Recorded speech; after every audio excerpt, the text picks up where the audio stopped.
Now, you know what? This is an improvement.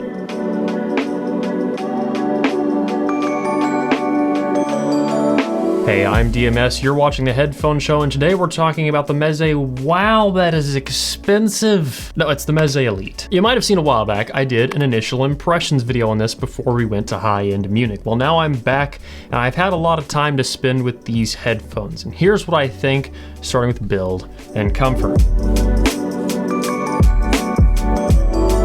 Build-wise, well, it's a lot like Empyrean. It's nice seeing exposed aluminum along the edges. I still like the carbon fiber on top. I still find it extremely comfortable, but there are some improvements, mainly with these pads. These are a lot thinner than the pads you got on Empyrean, and truth be told, they're actually a lot more comfortable. I mean, you'd think, well, a thinner pad wouldn't be as comfortable as a thick one, right? Well, in a lot of cases that's probably true, but this is still a pretty large size pad, and it actually takes a lot of the side pressure off. Same old friction mount adjustment mechanism. You know, when I put them on, it's still a big headphone, but they are not quite as huge looking as with the big pads on Empyrean. And in this configuration with these thinner pads, I can wear this all day. This is a welcome change, and this does make Empyrean Elite the most comfortable headphone that I've worn. But comfort alone doesn't get you into this price range. Sound has to also. We'll talk about that in a moment, but you can tell a lot of fine details in this build were not overlooked. Now, there's some areas where the tolerances are strange, but for the most part, it's a very, very clean, very well assembled headphone. There's a couple spots where I see seams on the plastic from where things had been molded, but really aside from that, the quality overall is great. And not only is it sturdy, but let's be honest, it really does look good. There's one thing Antonio does extremely well, it is industrial design. The cable,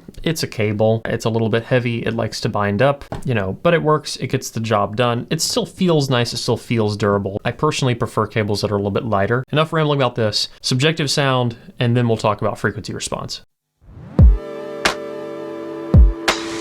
Subjectively, this is better than Empyrean, absolutely. There's a lot more mid-range going on, and this mid-range isn't completely linear, but it's not shouty, it doesn't sound harsh, and it's also not muddy. One of the transgressions that Empyrean had was that the bass got to be a bit tubby, and Elite, while maintaining a similar sounding kind of driver speed, doesn't have the same transgression. It doesn't get muddy, it doesn't get this weird kind of blur from the bass. Instead, the bass comes across as balanced and clean. Texture is a bit of an area where bass and mid-range start to fall behind, but it makes up for those with soundstage. Because the stage is actually pretty nice on this headphone, just like it was on Empyrean. Not the biggest soundstage in the game, but definitely a very immersive stage and not too intimate, which is actually surprising given the smaller pads. We do get pretty good vocal clarity, and vocals can be more intimate on this than it was on Empyrean, but not in a claustrophobic way and in more of a pleasing way. The sound staging of this headphone with vocals and everything else gives a bit of a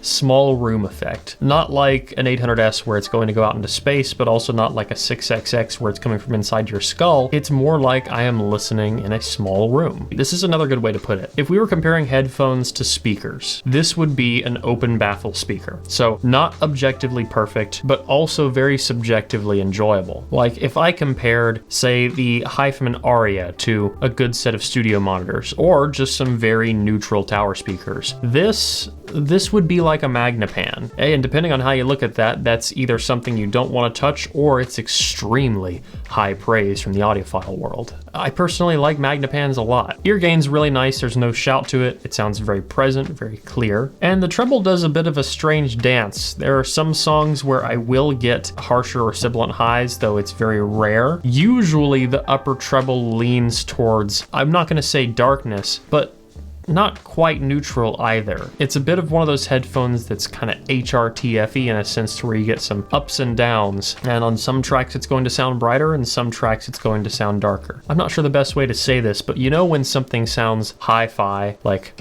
hi-fi speakers, right? Not necessarily studio monitors or super accurate speakers, but hi-fi speakers. It has that very hi-fi sound. And if you like the classic hi-fi sound, well, you're probably really gonna like the sound of these headphones. If you like the completely dead flat, super neutral sound of studio monitors, you probably won't like the sound of these headphones. But the biggest area that they do still kind of lag behind, I feel like, is in technical detail, which, don't get me wrong, everything else is great. You know, dynamics are solid, especially for a planar, and clarity's good, but I don't feel like I can hear a ton of details. Now granted, I'm getting more detail out of this than I am out of Empyrean. I'm getting more detail out of this than I get out of things like the Headphone Aria, but this is not more detailed than the final D8000 Pro, and I wouldn't say that it's more detailed than a Utopia either. Now that is not a bad thing, and I don't think that it ruins the listening experience. I still very much enjoy listening to this headphone, but once again, it's not when I'm going for this super analytical sound. It's when I'm wanting to kick back and relax and listening to that hi-fi sort of sound. Now, yes, I know somebody in the comments is going to say, hey, hi-fi means high fidelity. I'm aware of that. I'm just kind of making a comparison here. Pretty much across the board, this is a better headphone than Empyrean. And if you already liked what Empyrean was doing and wanted something that takes that a step further, the Elite makes sense. It is a good headphone in its archetype, if not one of the best headphones of its archetype. So with that said, let's talk about frequency response. This is a raw frequency response graph. You see this elevation in the treble? That is supposed to be there. That is natural ear gain. And the green line in this graph is the HD6XX, a headphone that nearly everyone has heard at some point. The red line here is the Meze Elite that I am wearing, and you can kind of get an idea for what I'm talking about. So we get pretty good bass extension. It has very, very deep sub bass, pretty linear through the bass into the low mids. That's why we're not getting into that boomy or bloated sound. We get some ups and downs in the mid-range itself, luckily not in any super offensive areas. Around 300 hertz, maybe 320 hertz is a high point. And we see a bit more elevation again around like 1.1 kilohertz. I don't think this leads to shoutiness because it drops right back down at around 1.4, 1.5K, and that's generally a range that offends more to shoutiness. And then we get pretty solid ear gain from there up through 4 kilohertz. Get a bit of a dip at 5.5K, which is probably why some songs sound a bit darker. And then we see elevations around 6.5K up, which is probably why some songs sound brighter. Despite this being a little bit bumpy, it doesn't have massive dips and peaks all around the frequency response. In fact, just with a little bit of smoothing, this is pretty linear overall, and objectively is still a more linear headphone than Empyrean was. Now I'm sure you can see looking at this how it leads to more of a mid-forward sound, and in some cases I would even dare say that it sounds warm, but that is definitely not in all listening cases. I would say more than anything, it is a relaxed listening experience, a very non-aggressive sound. So let's talk about my conclusions for this headphone.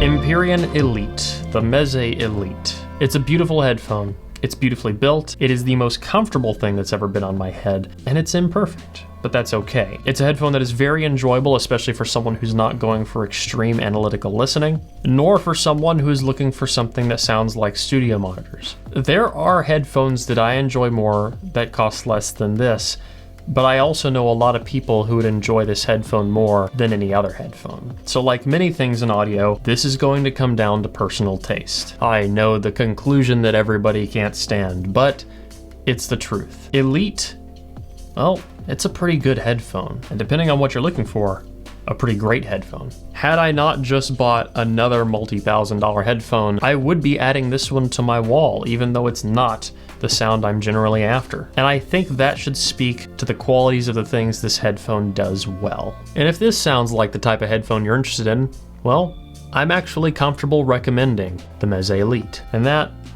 is going to wrap up this video. Guys, if you liked it, please leave a like down below, a comment letting me know what you want to see in the future. If you want to get active at the community, you can at the forums linked in the video description. As always, don't forget to stick around and subscribe for more videos like this. Until the next one. Peace.